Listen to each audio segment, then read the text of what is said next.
নমস্কার বন্ধুরা, শ্রাবণী রান্নাঘরে আপনাদের সবাইকে স্বাগত জানিয়ে আমি আবারও একটা রান্নার ভিডিও নিয়ে আপনাদের সামনে চলে এসেছি।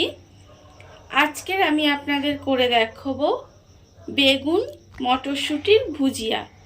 তাহলে চলুন এই বেগুন মটরশুঁটির ভুজিয়া আমি কিভাবে বানাই সেটা আপনারা একবার দেখে নিন।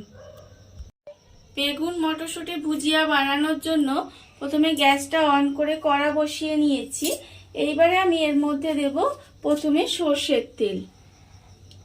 রান্নাটা আমি এখানে সর্ষের তেলেই করব, আপনারা চাইলে কিন্তু সাদা তেলে করতে পারেন, কিন্তু আমার মনে হয় সর্ষের তেলে করলে এটা বেশি ভালো খেতে হয়। আমি প্রথমে এখানে 3 চামচের মতো সর্ষের তেল দিলাম, দিয়ে এবারে তেলটাকে আমি একটু গরম করে নেব।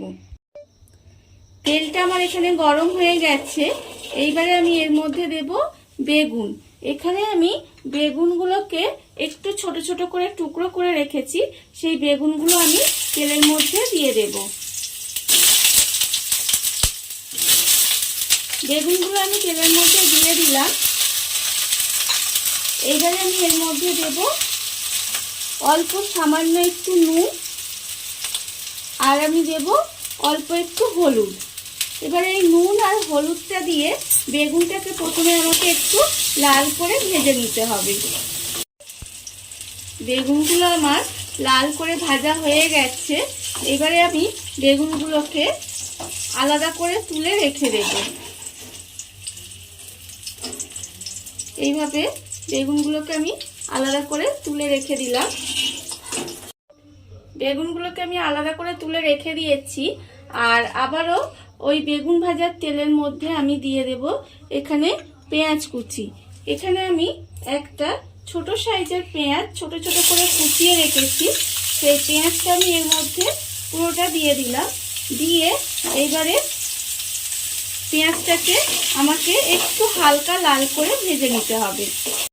পেঁয়াজগুলো আমার হালকা লাল করে ভাজা হয়ে গেছে। এইবার আমি এর মধ্যে দিয়ে দেব এখানে আমি আদা সরু সরু করে কুচিয়ে রেখেছি, সেই আদা কুচি আমি হাফ চামচের মতো দিয়ে দিলাম।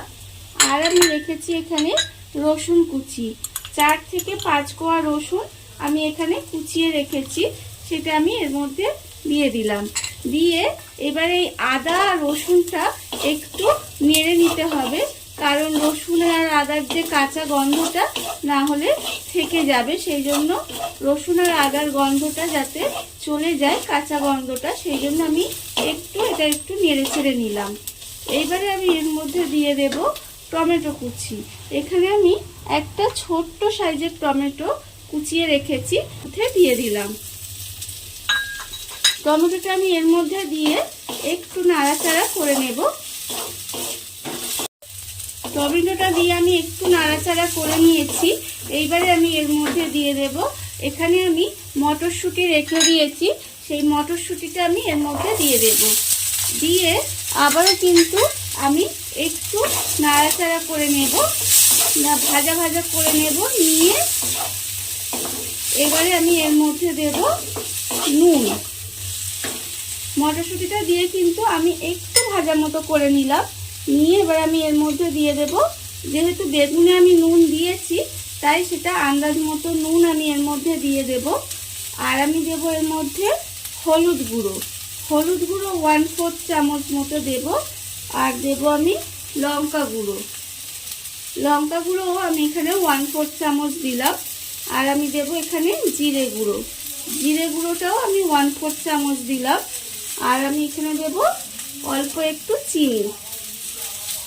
দিয়ে এইবারে আমি খুব ভালোভাবে মশলাগুলো কিন্তু আমাকে কষিয়ে নিতে হবে। আর একটা জিনিস খেয়াল রাখতে হবে যে টমেটোটা আমি যে দিয়েছি সেই টমেটোটা যেন ঘেটে না যায়, টমেটোটা যেন একটু গোটা থাকে। সমস্ত মশলাগুলো দিয়ে আমি খুব ভালোভাবে কষিয়ে নিয়েছি। এইবারে আমি এর মধ্যে দেব অল্প সামান্য একটু জল।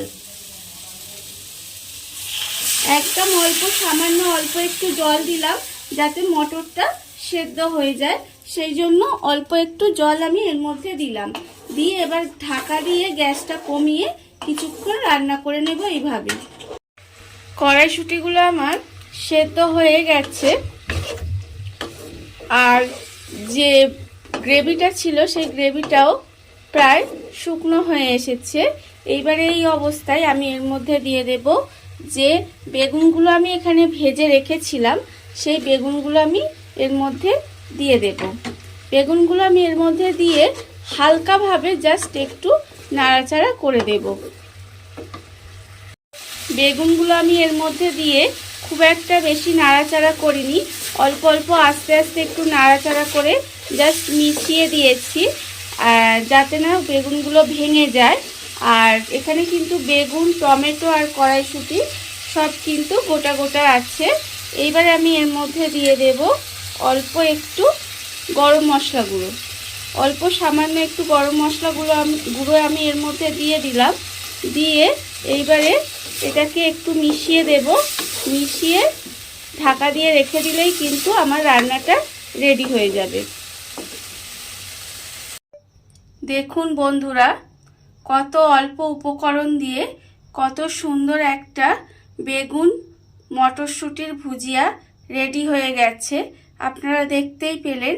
আর এই ভিডিওটা যদি আপনাদের ভালো লেগে থাকে তাহলে লাইক করবেন, কমেন্ট করবেন আর সাবস্ক্রাইব করবেন আমার চ্যানেলকে। আজ এই পর্যন্ত, নমস্কার।